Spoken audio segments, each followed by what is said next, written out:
Hello everyone, welcome to GRE Question of the Day. Today we will discuss a question on circles. As you can see, our today's question is a quantitative comparison question wherein we are given that the area of circle A is increased by a factor of x to create circle B. Also, the area of circle B is increased by a factor of x to create circle C.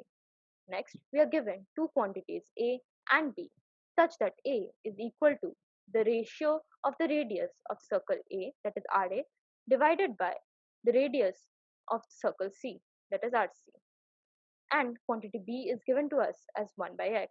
Next, we have to find if A is greater than B in all cases, that is option 1, or if B is greater than A in all cases, that is option 2, or if A is equal to B in all cases, that is option 3, or if the relationship cannot be determined from the given information. Before we move on, I would request all of you to pause this video and try to solve this question on your own. In case you couldn't do it, do not lose hope since I am here to help you out.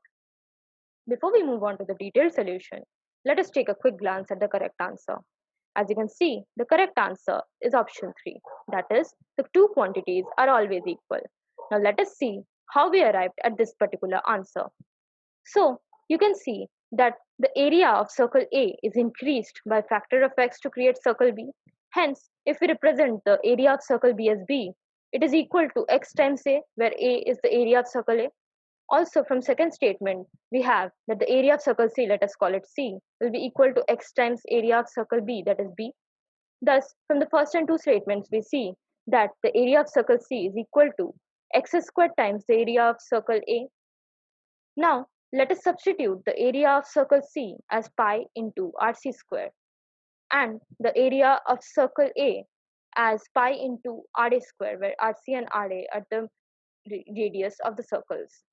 Thus, we see that RA by RC whole square is equal to 1 by x square.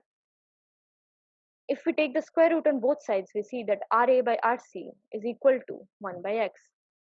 Now, as you can see, the quantity A is the ratio of the radius of circle A to radius of circle C, that is RA by RC. And the quantity B is given to us as 1 by x. And we have successfully proved that A is always equal to B, thus giving us that option 3 is the correct answer. I hope you guys could follow the solution. In case you couldn't, please pause this video and go through the typed solution here. With this, we come to an end of our today's session. We'll be back soon with more videos. Until then, keep working hard. Thank you and all the best.